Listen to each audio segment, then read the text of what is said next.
అందరికీ నమస్కారం. ఈరోజు మనం ఒక చాలా ఇంట్రెస్టింగ్ టాపిక్ గురించి మాట్లాడుకుందాం. అదే సీటింగ్ అరేంజ్మెంట్ పజిల్స్. కాంపిటేటివ్ ఎగ్జామ్స్లో ఇవి చాలా చాలా ముఖ్యం కదా.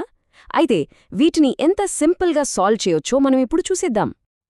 ఈ లాజిక్ పజిల్స్ చూసినప్పుడు అమ్మో ఇవి మన వల్ల కాదు, చాలా కన్ఫ్యూజింగ్గా ఉన్నాయి అనిపిస్తుందా? చాలామందికి మొదట్లో అలాగే అనిపిస్తుంది. కానీ ఒక్కసారి కరెక్ట్ పద్ధతి తెలిసిందంటే చాలు, ఇవి చాలా ఈజీ. అసలు ఏంటి ఈ సీటింగ్ అరేంజ్మెంట్ అంటే? సింపుల్గా చెప్పాలంటే ఇది ఒక లాజికల్ పజిల్. మనకి కొన్ని క్లూజ్ ఇస్తారు. వాటిని బట్టి ఎవరో ఎక్కడ కూర్చున్నారో మనం కలిపెట్టాలి. అచ్చం మన చిన్నప్పటి మ్యూజికల్ చైర్స్ గేమ్ లాంటిదే అనుకోండి. కానీ ఇక్కడ మ్యూజిక్ బదులు మనం లాజిక్ వాడతాం అంతే. సరే, ఈరోజు మనం ఏమేం కవర్ చేయబోతున్నామో ఒకసారి చూద్దాం. ముందుగా ఈ పజిల్స్ అంటే ఏంటో తెలుసుకుంటాం. ఆ తర్వాత లీనియర్, సర్క్యులర్, స్క్వేర్ ఇలా ఒక్కో రకం పజిల్ని ఎలా సాల్వ్ చేయాలో చూద్దాం. ఇక చివర్లో కొన్ని సూపర్ టిప్స్ కూడా ఉన్నాయి. ఓకే, ఇక మొదలు పెట్టేద్దాం. ఫస్ట్ అసలు ఈ సీటింగ్ పజిల్స్ అంటే ఏంటి, బేసిక్స్ ఏంటో చూద్దాం. మనకి ముఖ్యంగా 4 రకాల పజిల్స్ ఎదురవుతాయి. ఒకటి లీనియర్ అరేంజ్మెంట్, అంటే ఒకే లైన్లో కూర్చోవడం. 2 సర్క్యులర్ అరేంజ్మెంట్, అంటే ఒక రౌండ్ టేబుల్ చుట్టూ. 3 స్క్వేర్ లేదా రెక్టాంగ్యులర్ టేబుల్స్. ఇక 4వది మిక్స్డ్ అరేంజ్మెంట్, అంటే వీటికి ఇంకొంత లాజిక్ జోడిస్తారన్నమాట. సరే, ఇప్పుడు మనం ఫస్ట్ టైప్ పజిల్లోకి వెళ్దాం. లీనియర్ పజిల్స్ అంటే ఒకే స్ట్రెయిట్ లైన్లో కూర్చునేవి. ఇవి చాలా కామన్. ఓకే, ఒక ఎగ్జాంపుల్ చూద్దాం. 5 ఫ్రెండ్స్ ఏ, బి, సి, డి, ఈ ఒక లైన్లో కూర్చున్నారు. మనకు కొన్ని క్లూస్ ఇచ్చారు. ఏ అనే వ్యక్తి బీకి లెఫ్ట్లో ఉన్నాడు, సి ఏమో ఏకి డీకి మధ్యలో ఉన్నాడు, ఈ ఎక్దం రైట్ ఎండ్లో ఉన్నాడు. ఇప్పుడు ప్రశ్న ఏంటంటే మధ్యలో ఎవరు కూర్చున్నారు? దీన్ని స్టెప్ బై స్టెప్ ఎలా సాల్వ్ చేయాలో చూద్దామా? రూల్ నంబర్ 1, ఎప్పుడూ ఖచ్చితమైన క్లూతో స్టార్ట్ చేయాలి. ఇక్కడ ఈ చిట్టచివర కుడివైపున ఉన్నాడు అనేది పక్కా క్లూ. సో 5 ప్లేసులలో లాస్ట్ది ఈకిచ్చేద్దాం. నెక్స్ట్ ఏ బీకి ఎడమవైపున ఉన్నాడు, అంటే వాళ్ళిద్దరూ ఏబీ ఇలా పక్కపక్కనే ఉండాలి. తర్వాత క్లూ ఏంటి? సి ఏ మరియు డి మధ్యలో ఉన్నాడు, అంటే ఇది ఏసీడి అనే ఒక బ్లాక్ అన్నమాట. ఇప్పుడు ఈ ముక్కలన్నింటినీ కలుపుదాం. ఏసీడీ బ్లాక్, ఏబీ జత, ఇంకా చివర్లో ఈ. వీటన్నింటినీ కలిపితే మనకొచ్చే ఒకే ఒక ఆర్డర్ ఏసీడీబీఈ. చూసారా? ఇప్పుడు మధ్యలో ఎవరున్నారో చెప్పడం చాలా ఈజీ, సి. ఇక్కడో చిన్న ట్రిక్ గుర్తుంచుకోండి. ఒకవేళ వాళ్ళందరూ నార్త్ వైప్ ఫేస్ చేస్తున్నారనుకోండి, అప్పుడు లెఫ్ట్, రైట్ అనేవి మన లెఫ్ట్ రైట్ లాగే ఉంటాయి. సింపుల్. కానీ ఒకవేళ వాళ్ళు సౌత్ వైప్ ఫేస్ చేస్తున్నారని క్వశ్చన్లో ఇస్తే అప్పుడు మొత్తం రివర్స్ అవుతుంది. మన లెఫ్ట్ వాళ్లకి రైట్ అవుతుంది, మన రైట్ వాళ్లకి లెఫ్ట్ అవుతుంది. ఇది చాలా important point. Okay, linear puzzles చూసాం కదా. ఇప్పుడు నెక్స్ట్ లెవెల్కి వెళ్దాం. అదే సర్క్యులర్ పజిల్స్, అంటే రౌండ్ టేబుల్ చుట్టూ కూర్చోవటం. సర్క్యులర్ పజిల్స్ సాల్వ్ చెయ్యాలంటే ఒకే ఒక్క కీ పాయింట్ గుర్తుంచుకోవాలి. వాళ్ళు సెంటర్ వైపు ఫేస్ చేస్తున్నారా లేక బయటవైపు చూస్తున్నారా అనేది.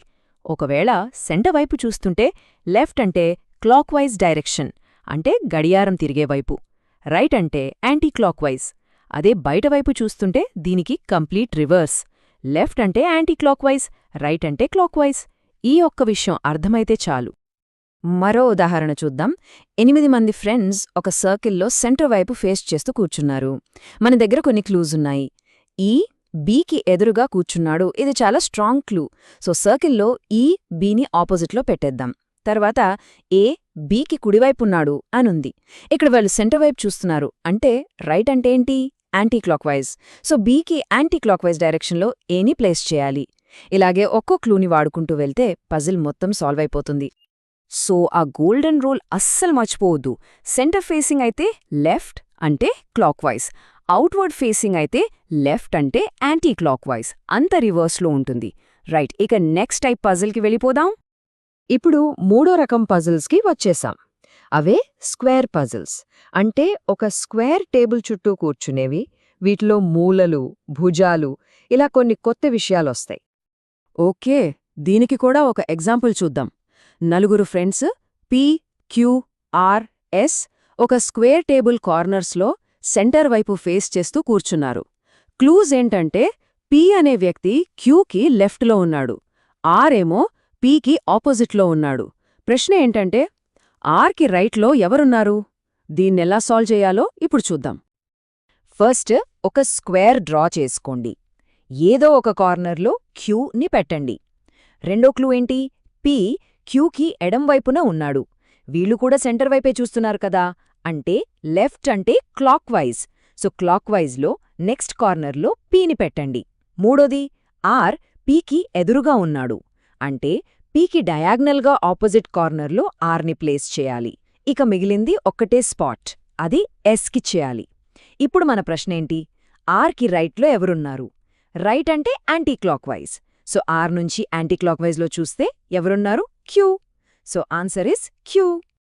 రైట్, మనం దాదాపు చివరికి వచ్చేసాం. ఇప్పుడు ఈ పజిల్స్ని ఈజీగా క్రాక్ చేయడానికి కొన్ని ఫైనల్ ఎగ్జామ్ టిప్స్ చూద్దాం. ఈ టిప్స్ అస్సలు మర్చిపోవద్దు.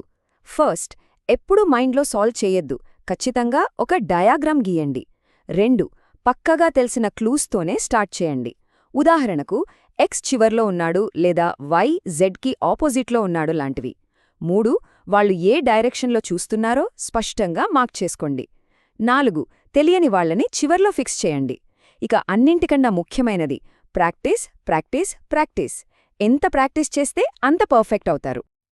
సరే, ఇప్పటిదాకా మనం చాలా నేర్చుకున్నాం కదా. ఇప్పుడు మీ వంతు. మీకోసం ఇక్కడ ఒక పజిల్ ఉంది. 6 వ్యక్తులు ఒక వరుసలో ఉత్తరం వైపు చూస్తున్నారు. క్లూస్ అన్నీ స్క్రీన్ మీద ఉన్నాయి. ఒకసారి ఆగి డయాగ్రామ్ గీసి మధ్యలో ఎవరు కూర్చున్నారో కనిపెట్టండి చూద్దాం.